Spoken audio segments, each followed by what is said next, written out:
जय श्री राम दोस्तों मंगल ग्रह के बारे में बहुत सी बातें हैं। जैसे मंगली भाव में मंगल बैठा हो, पहले में, चतुर्थ भाव में, सप्तम में, अष्टम में और द्वादश भाव में अगर मंगल बैठा हो तो ये मांगलिक दोष कहलाता है। इसी तरह से इसके अलावा और भी व्याख्या करनी होती है जन्मपत्री में।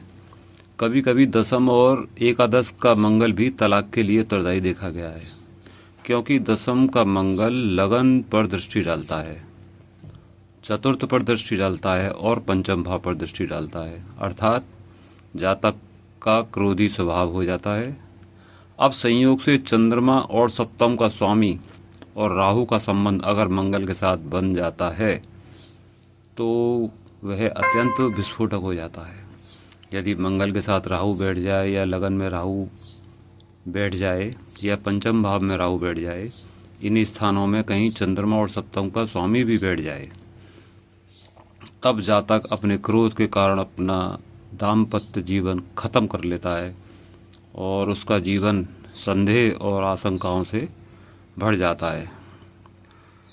वह शक्की मिजाज का हो जाता है, वही दिन रात कलह करता है, जीवन में प्रेम प्राप्ति का योग भंग हो जाता है और उसका ना तो पति के साथ प्रेम संबंध ठीक रहता है, ना किसी प्रेमी के साथ उसका प्रेम संबंध ज़्यादा दिनों तक टिकता है, क्योंकि पंचम भाव प्रेम का होता है और वहाँ मंगल और राहु का प्रभाव प्रेम प्राप्ति के योग को भंग कर देता है। लगन और पंचम भाव और चंद्रमा अगर तीनों मंगल और राहु के प्रभाव में हो तब व्यक्ति को क्रोध का ज्वार भाटा सा आता रहता है, विस्फोटक हो जाता है वह, और उसी के साथ सप्तम का स्वामी भी पीड़ित हो जाए तो तलाक तो हो ही जाएगा ना। लगभग यही स्थिति एकादश के मंगल की रहती है। द्वितीय भाव पर दृष्टि के कारण जातक की जबान कैंची की तरह चलती है, यानी कि वह कुछ ऐसा बोलता है जो सामने वाले को अखरती है। पंचम भाव पर भी दृष्टि होती है और राहु का प्रभाव और सप्तमेश का पीड़ित होना दाम्पत्य जीवन में भूचाल ला देता है। दोस्तों, इसलिए इन परिस्थितियों में को भी कुंडली मिलान में देखना जरूर चाहिए। केवल मांगलिक भाव ही नहीं, इस तरह के दोष भी देखने को मिलते हैं जो कि बहुत ही खतरनाक होते हैं।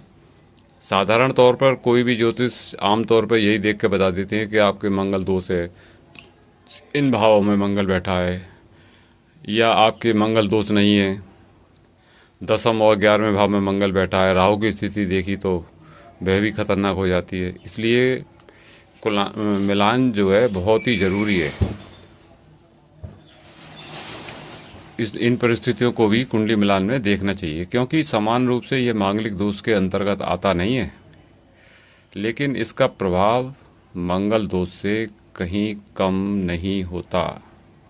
बल्कि मैं तो ये कहूँगा, अगर मंगल राहु का कॉम्बिनेशन बन जाए सप्तम भाव से तो ये तलाक के अलावा आपके जीवन में ऐसा भी हो सकता है कि आपका लाइफ पार्टनर आत्महत्या कर ले, आपसे दूर चला जाए, आपके साथ न रह पाए, आपकी वाणी के कारण, आपके क्रोध के व्यवहार के कारण।